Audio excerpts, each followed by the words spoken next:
बिस्मिल्लाहिर्रहमानिर्रहीम। अस्सलाम वालेकुम। मैं हूं Mohammad Zahid Mahmood, lecturer physical education and sports sciences, university of education Lahore. आज का हमारा टॉपिक है psychology, it's goal and it's branches. आज हम साइकोलॉजी और उसके गोल्स क्या हैं, मकासद क्या हैं, और उसकी मेन जो ब्रांचेस हैं, ब्रांचेस तो बहुत सारी हैं लेकिन हम चंद एक को यहाँ पे डिस्कस करेंगे। और ये फ़िज़िकल एजुकेशन के साथ साथ और भी अगर किसी सब्जेक्ट के जो स्टूडेंट्स हैं, ये हर एक के लिए ये मेरा ये लेक्चर मावन और मददगार साबित होगा। और क्योंकि बहुत सारे मसाइल जो हैं हमारी साइकोलॉजी की वजह से ही पेश आते हैं और उन्हीं साइकोलॉजी की वजह से ही हम उनको हल कर सकते हैं। चलते हैं जी, डेफिनेशन क्या है साइकोलॉजी की। Psychology is defined the study of mind and behaviour. Psychology include the study of conscious and unconscious phenomena. जब हम साइकोलॉजी की डेफिनेशन करेंगे तो 3 से 4 अहम उन्वानात हैं जिन पे हम बहस करेंगे, जिसमें माइंड है, सोल है, बिहेवियर है आपका, और आपकी कॉन्शियसनेस है। तो जो हमारे दिमाग की और हमारे रवैयों की जो साइंटिफिकली स्टडी की जाती है उसको हम साइकोलॉजी बोलते हैं। इंक्लूडिंग फीलिंग्स एंड थाट्स, जिसमें आपकी फीलिंग और आपके थाट्स भी शामिल हैं। It is an academic discipline of immune scope crossing the boundaries between the natural and social sciences. एक एकेडमिक डिसिप्लिन भी है। इन 1884 James सॉली defined psychology is the science of inner words. आपके अंदर की जो दुनिया है उसका मुतालिया जो है वो साइकोलॉजी कहलाता है। As distinguished from physical science which study the physical phenomena, जो इसको फिजिकल साइंस से अलग करती है, जो कि फिजिकल फिनोमिना, फिजिकल जो ज़ाहरी तौर पर नज़र आने वाली चीज़ों का मुतालिया है। लेकिन जो साइकोलॉजी है ये आपके इनर वर्ल्ड का वो चीज़ें हैं जो आपको नज़र नहीं आ सकती। मिसाल के तौर पर आपके माइंड को कैसे पढ़ना है, आपके थॉट्स को और फीलिंग्स को कैसे पढ़ना है, ये हम साइकोलॉजी में पढ़ते हैं। इन 1892 विलियम वंट, ये आप जानते हैं कि विलियम वंट को फादर ऑफ साइकोलॉजी कहा जाता है, defined psychology as the science which studies in internal experiences. आपके अंदर के जो एक्सपीरियंसेस हैं, जो मुशाहदात हैं, साइकोलॉजिकल तरीके से हम उनको पढ़ते हैं। Psychology is the study of mind and behaviour. It encompasses biological influences, social pressure and environmental factors that affect how people think, act and feel। और यह बात समझने की है कि दिमाग को कैसे पढ़ते हैं। अब कोई वो ज़ाहरी चीज़ तो है नहीं जिसका मुशाहदा किया जा सके। तो अक्सर एग्ज़ाम में, इंटरव्यू में आपने देखा होगा कि एक जो PMS और ख़ास तौर पर CSS के इंटरव्यू होते हैं तो वहाँ साइकियाट्रिस्ट बैठे होते हैं जो कि इस अगले बंदे की साइकी का अंदाज़ा लगाते हैं और मेजर करते हैं कि ये किस किस्म की साइकी का आदमी है, ये हाइपर होने वाला है, सब्र तहम्मुल करने वाला है। तो वो क्वेश्चन आंसर के ज़रिए से, दूसरा शख्स क्वेश्चन आंसर कर रहा है और वो साइकियाट्रिस्ट जो है वो आपको ऑब्ज़र्व कर रहा होता है। तो हम क्या करते हैं, फैक्टर्स को देखते हैं कि आप सोचते कैसे हैं, एक्ट कैसे करते हैं और फील कैसे करते हैं। इसकी मिसाल मैं आपको दे सकता हूँ कि कोई भी एक्शन जो हम करते हैं, हम किसी के साथ सलाम लेते हैं तो पहले उस की चीज़ के बारे में माइंड में एक चीज़ आती है। कोई हमारे टीचर्स गुजर रहे हैं, हमने उनको सलाम करना है, हमारे जो बड़े मोतबर दोस्त हैं उनको सलाम करना है, या ऐसी कुछ आ रहा है, तो फिर हम पहले सोचते हैं फिर एक्ट करते हैं। किसी के साथ वो सलूक अच्छा हो या बुरा हो, पहले हम सोचते हैं और फिर वो एक्ट करते हैं, वो शरारत हो या कोई अच्छा काम हो। Psychologically is defined as science which studies mental process. आपका मेंटल प्रोसेस है, ब्रेन कैसे काम करता है। इसकी मिसाल ऐसे ले लेते हैं कि हम एक आपका दोस्त है, वो रोज़ाना मिलता है तो आप मामूल का सलाम लेते हैं, अस्सलाम वालेकुम, वालेकुम सलाम, या हैंड शेक कर लेते हैं। और एक आपका बहुत ही करीबी दोस्त जो 2 साल बाद, 4 साल बाद आपको मिला है तो आप बड़ी गर्मजोशी के साथ, तो वो सारी की सारी मेंटल प्रोसेस आपका अंदर के अंदर आपके जो पास के एक्सपीरियंसेस हैं, जो आपकी कॉलेज या यूनिवर्सिटी लाइफ्स के जो आपके फेलोज़ हैं, जो आपकी यादें हैं, वो सारी की सारी घूम रही होती हैं। और जिन लोगों के साथ अच्छा ताल्लुक़ होता है तो वो आप बड़े गर्मजोशी से और पुरतपाक अंदाज से उनका इस्तकबाल करते हैं, मिलते हैं। और जिन लोगों से उसके साथ कोई शख्स है, उसका ड्राइवर है या उसका कोई भी साथी है, तो उसके साथ आपकी गर्मजोशी उतनी नहीं होगी, क्योंकि वो एक अनजाना शख्स होगा आपके लिए। तो यहाँ ये हम स्टडी करते हैं कि किस तरह दिमाग जो है वो काम करता है, और उसके बाद फिर एक्ट उसी जो हम चीज़ सोचते हैं, जो हमारी थिंकिंग है, उसी के मुताबिक ही हमारा एक्ट होगा। तो इसीलिए बहुत बहुत बार जो स्कैट्रिस्ट हैं जो कहते हैं कि अपना सोच को अच्छा रखें। अगर हमारी सोच अच्छी होगी तो हमारा एक्ट भी अच्छा होगा। It use method of biological and social sciences to obtain data systematically. It makes sense of the data that it can organize as knowledge. Psychology means the science of soul, viz psycho means soul and logos means science. तो psychology जो है हमारे soul का, हमारी रूह का मुताला है। The earlier psychologist maintain that the function of psychology was to study the nature, origin and destiny of the human soul. Modern psychologists however doubt the existence of the soul. अब ये चीज़ें कुछ समझने वाली हैं कि कुछ लोग सोल के एग्जिस्टेंस के बारे में ही वो इनकारी हैं, लेकिन कुछ लोगों का ख्याल ये है कि हम फंक्शन ऑफ साइकोलॉजी जिसमें क्या चीज़ें नेचर को मेजर करते हैं, ओरिजिन को, और किसी शख्स की जो किस्मत है यानी उसकी जो सोल है उसके बारे में हम मुताला करते हैं। सोल मानी रूह। Modern psychologist how doubt the existence of soul since there is a no empirical evidence of its existence. अब इसकी कोई एम्पेरिकल एग्जिस्टेंस किसी ने देखा तो नहीं है, लेकिन मौजूद तो है। हमारा तो ये यकीन है कि ये चीज़ें हैं। Many of the earlier psychologist however believe in the existence of mind. Some contemporary psychologist also believe in existence of the mind. Psychology is a study of mind. In 1982, the James defined psychology as the science of mental process. In the view, psychology may be defined as a term of conscious state. आपकी जो दिमाग की conscious state है उसका मुताला किया जाता है William James के मुताबिक कि ये एक साइकोलॉजी जो है वो मेंटल प्रोसेस का मुताला है। अब देखें जी, psychology is the science of consciousness. In 1884 James ऑले डिफाइंड साइकोलॉजी। ये डेफिनेशन हम पढ़ चुके हैं। Psychology is the science of behaviour, ये भी हम पढ़ चुके हैं कि साइकोलॉजी हम किसी भी इंसान के शख्स के बिहेवियर का मुताला है कि वो एक्ट किस तरह दूसरे के साथ कैसे एक्ट करते हैं। और ये यकीनन ये बात तय है कि जिस तरह का आप सोचते हैं उसी तरह के ही आपका एक्ट होता है। K Koffka hold that even thought the concept of consciousness could not be completely discarded from psychological vocabulary. The main aim of psychology is to study the behavior. Woodworth defines psychology as the science of activities of an individual. Woodworth के मुताबिक psychology है कि कोई एक शख्स जो activities करता है, इंडिविजुअल जो एक्टिविटीज़ करता है, जो उनका मुताला हम साइकोलॉजी में करते हैं। अब हम चलते हैं जी mental process. Mental process are activities of mind and brain related to the cognitive. We use mental process when we think और रिमेंबर समथिंग। अब मेंटल प्रोसेस से मुराद यह कि आपके कॉग्निटिव जो एबिलिटीज़ हैं उसके मुतल्लिक़ है। ये कॉग्निटिव से मुराद यह कि आप किसी काम को, किसी एक्टिविटीज़ को, किसी चीज़ को करना, उसको फिर माइंड में जहन नशीन करना, उसको याद रखना। Use mental process when we think और रिमेंबर समथिंग। हम मेंटल प्रोसेस को कब इस्तेमाल करते हैं? जब हम किसी चीज़ को बारे में सोचते हैं या किसी चीज़ को रिमेंबर यानी उसको याद करने की कोशिश कर रहे होते हैं कि कोई चीज़ हमें, कोई काम था, कोई आपकी असाइनमेंट थी, तो आप सोचते हैं कि ये कब कहा गया था और थोड़ा सा सोचना शुरू कर देते हैं कि मैंने आपको फ़लाँ वक्त में ये काम दिया था।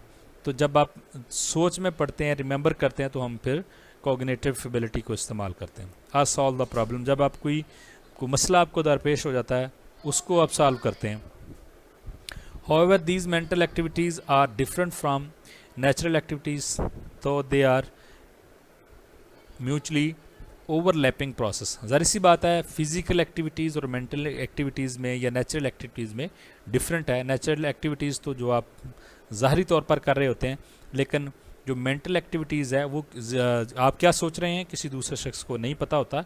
आप किस मसले के बारे में सोच रहे हैं, आप किसी चीज़ को रिमेंबर कर रहे हैं, किसी चीज़ को रिवाइज़ कर रहे हैं या किसी चीज़ को याद करने की कोशिश कर रहे हैं, ये फिज़िकल और mental activities they are quite different.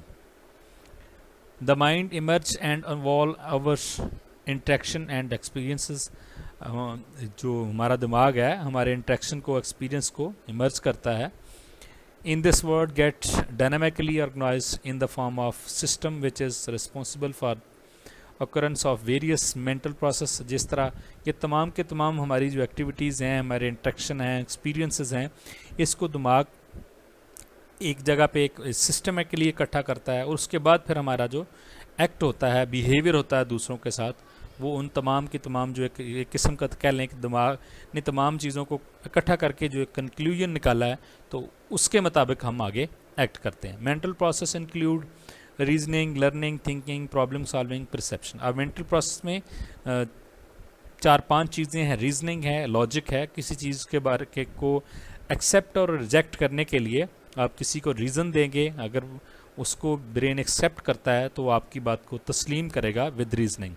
Learning है, कुछ चीज़ सीखी हुई महारत है, सीखने वाली चीज़ें हैं, हम उसके ज़रिए से मेंटल प्रोसेस होता है।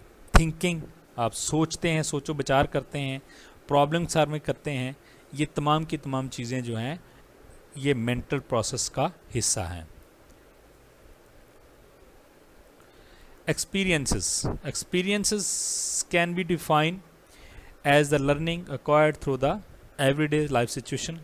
Experience are subjective to the nature different for every individual। सारी सी बात है कि एक्सपीरियंस वो है जो आपकी ज़िंदगी में सीख रहे हैं और हर शख्स का किसी नेचर को या किसी चीज़ को देखने का अंदाज डिफरेंट हो सकता है और उसका एक्सपीरियंस भी डिफरेंट ही होगा। We can not directly observe और नो समवन्स एक्सपीरियंस। हम किसी के एक्सपीरियंस को डायरेक्टली ऑब्जर्व नहीं कर सकते।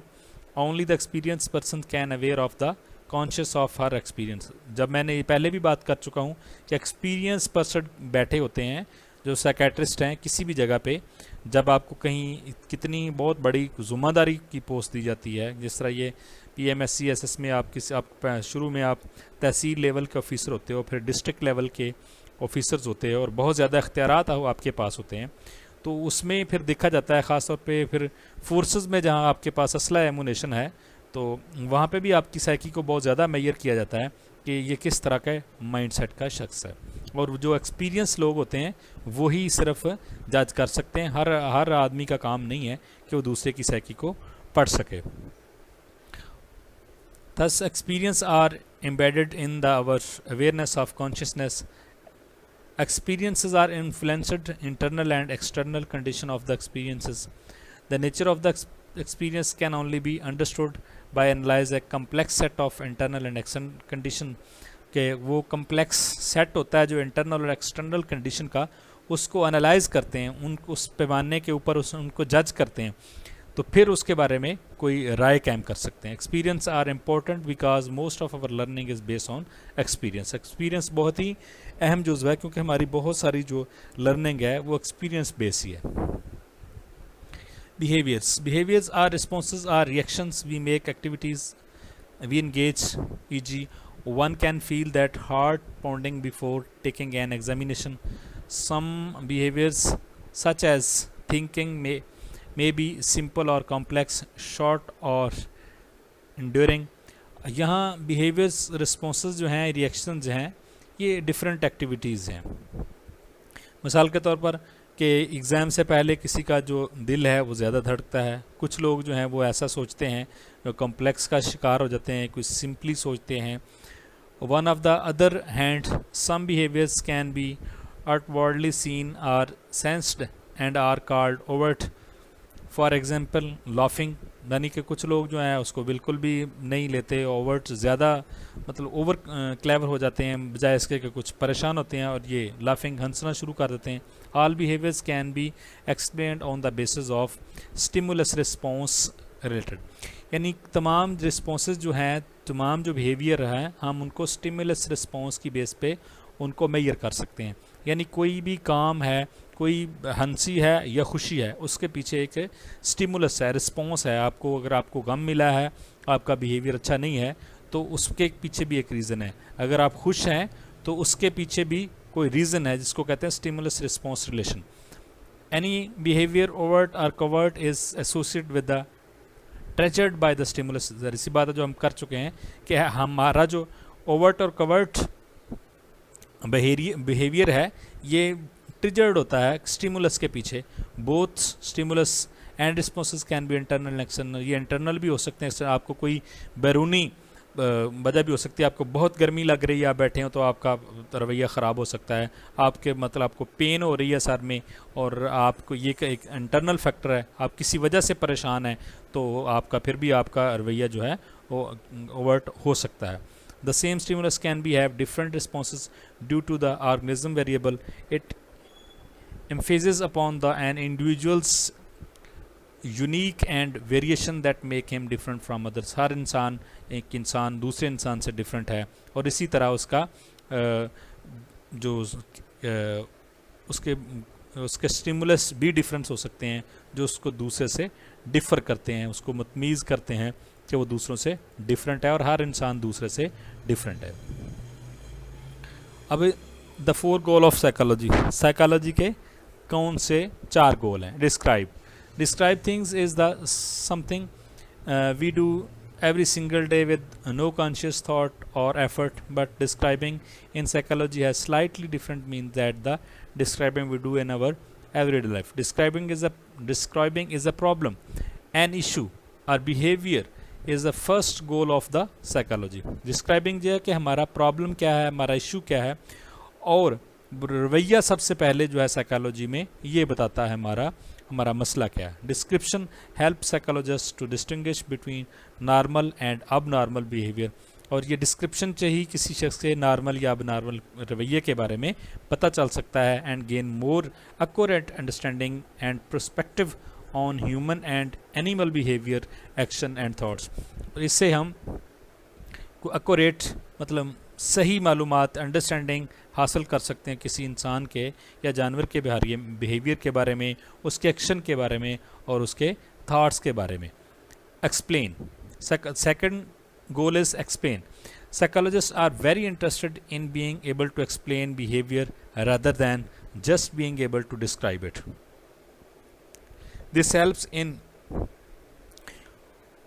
providing answers to the question about why people react in a certain way, why they do the things they do, and the factors which affect their personality, their mental health, their actions. अब दूसरा इसका मरला है कि उस चीज़ को explain करना है। इससे क्या हमें कुछ सवालों के जवाब मिलते हैं कि क्यों लोग इस तरह रिएक्ट करते हैं, क्यों लोग इस तरह सोचते हैं और क्यों इस तरह करते हैं। वो कौन से फैक्टर्स हैं जिससे आपकी पर्सनैलिटी फैक्टर होती है, आपकी मेंटल हेल्थ और आपके एक्शन डिस्टर्ब होते हैं। ये तमाम की तमाम चीज़ें हम एक्सप्लेन में करते हैं। Predict, making the prediction about how we think and act is third goal of the psychology.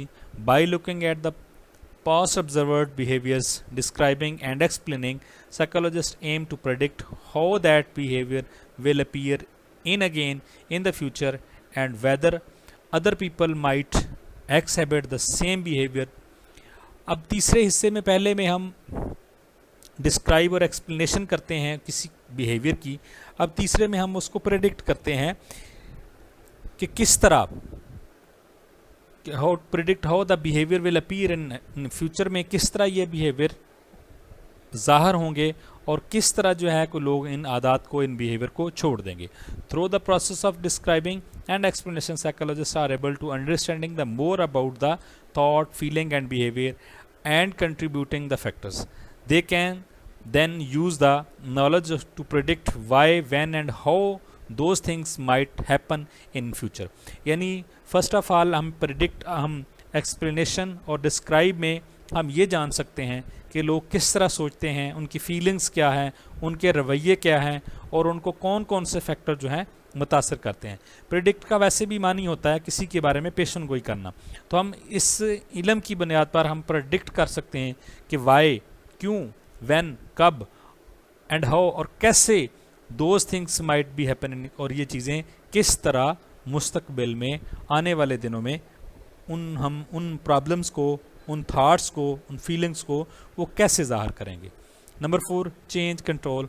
Psychology aims to change, influence or control behavior to make positive, constructive, meaningful and lasting change in people's life and to influence their behavior for the better. This is the final and most important goal of psychology. चौथा जो आखिरी goal है हमारा, psychology aims to change the influence or control behaviour. Psychology चाहती है कि जो AIIMS जो है इसका एम ये है कि चेंज किया जाए, इन्फ्लुएंस किया जाए, आपके कंट्रोल करने, आपके बिहेवियर को कंट्रोल करने में, इसको पॉजिटिव बनाने में, इसको तामीरी बनाने में, इसको बामानी बनाने में और lasting change in people's life, और इससे कि लोगों की ज़िंदगियों में बहुत ज़्यादा तब्दीलियाँ लाई जा सकें, टू इन्फ्लुएंस देयर बिहेवियर, ताकि उनके रवैयों पर इन्फ्लुएंस किया जाए, उनको बेहतर किया जाए। This is the final and most important goal, और ये सबसे अहम गोल है साइकोलॉजी का। अब चलते हैं जी ब्रांचेस ऑफ साइकोलॉजी। वैसे तो साइकोलॉजी की काफ़ी ज़्यादा ब्रांचेस हैं, यहाँ कुछ चंद एक ब्रांचेस को यहाँ के डिस्कस किया गया। There are different types of psychology, serves different purpose, there is a no fix way to classifying them, but here are some common types. Abnormal psychology. Abnormal psychology dedicated to the patients who display abnormal behavior or thinking. Abnormal behavior is considered conduct that doesn't comply with societal norms, which can include mental illness such as bulimia or psychology in the field of try to understand that uncasual behavior in people, whether is stem form of biological origin, nature and learned through experience nature. अब ये abnormal psychology उन लोगों के लिए है जो कि normal नहीं है बल्कि अबनॉर्मल है, कि वो उनका रवैया, उनका सोचने का अंदाज़, उनका लोगों के साथ बिहेवियर, उनकी मेंटल इलनेस हो सकती है या को डिफरेंट बीमारियों के नाम यहाँ पे लिखे गए हैं, उनमें से भी कोई हो सकती है। तो ये उन लोगों के मतलब मुताला करती है abnormal psychology. Behavioural psychology, psychologist who study the connection between the mind and subsequent behaviour are behavioural psychologist. Behavioural psychologist can counsel, diagnose and treat patients and behavioral disorders. By the better understanding behaviors, the psychologist hope to better predict how people will have to in different situations. Behavioral psychologist, behavioral में आपके रवैयों को major किया जाता है और उसके बारे में उन काउंसलिंग मुहैया की जाती है, उनको डायग्नोज किया जाता है और पेशेंट्स जो ट्रीटमेंट है पेशेंट की वो की जाती है कि जो बिहेवियरल डिसऑर्डर्स हैं उनको समझा जा सके और उनका हल निकाला जा सके। Clinical psychology, clinical psychology relate to the psychologist directly providing comprehensive health care to patients who are suffering from mental illness. Clinical psychology is the interact with the patients through observation, interviews and tests before making a diagnosis and coming up with the plan to deal with the symptoms of mental illness. ये clinical में वैसे ही नाम से ज़ाहिर है कि clinically इलाज करना किसी भी चीज़ का। तो क्लिनिकल साइकोलॉजिस्ट जो है इंटरेक्ट करती है पेशेंट्स के साथ, उन्हें ऑब्जर्व करती है, उनसे इंटरव्यू लेती है, उनके टेस्ट वगैरह करती है, कोई भी उनको डायग्नोज करने में, उनको कोई भी मर्ज़ की तशखीस करने में, ताकि उनके साथ कोई प्लान किया जा सके या उनकी जो बीमारी की इलामात है उनको देखा जा सके। Many psychologist in this field use psychologist a psychological theory and form of therapy for treating mental disorders in patients. Over the course of the multiple visits, psychologists delve into the emotions and experience of the patients to provide insight into the illness. Cognitive psychology concerned with the अच्छा जी, ये clinical psychology में हम उनके mental disorders और बहुत सारी उनकी जो कॉज हैं बीमारी की उनको जानते हैं, किस तरह मल्टीपल विजिट्स करते हैं साइकोलॉजिस्ट, और उनके इमोशंस और एक्सपीरियंसेस और जो पेशेंट्स जो प्रोवाइड करते हैं बीमारी के बारे में मालूमात फ्राहम करते हैं, उनके इंटरव्यू के ज़रिए, उनके क्वेश्चन आंसर के ज़रिए, उनके ज़रिए से भी प्रेडिक्ट करते हैं। आगे जी cognitive psychology concern with the mental process. हम पहले पढ़ चुके हैं कि कॉग्निटिव जो है वो मेंटल प्रोसेस के मतलब है कि किस तरह आपका ब्रेन काम करता है, और उसके बाद हम किस तरह अपनी मेमोरी, परसेप्शन और लर्निंग वगैरह को जारी रख सकते हैं।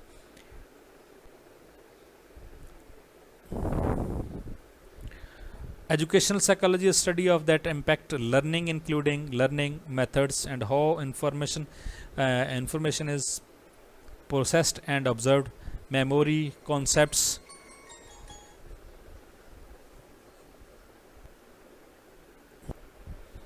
एजुकेशन साइकोलॉजी ज़रा सी बात है, ये एजुकेशन के मतलब है, इसमें हम रीजनिंग, प्रोसेसिंग और किस तरह साइकोलॉजी को अप्लाई करके एजुकेशन को बेहतर कर सकते हैं। इसी के साथ साथ एक्सपेरिमेंटल साइकोलॉजी भी है। Psychologist conduct investigation into basic psychological process such as attention, perception, memory and reasoning. इनके ज़रिए से हम जो एजुकेशन के और साइकोलॉजी के मसाइल हैं उनको हल करते हैं। Social psychology strive and understanding individuals behaviour and personalities with in the social context. ज़ाहिर सी बात है, सोशल सोसाइटीज़ है, किसी भी शख्स का या किसी भी आदमी का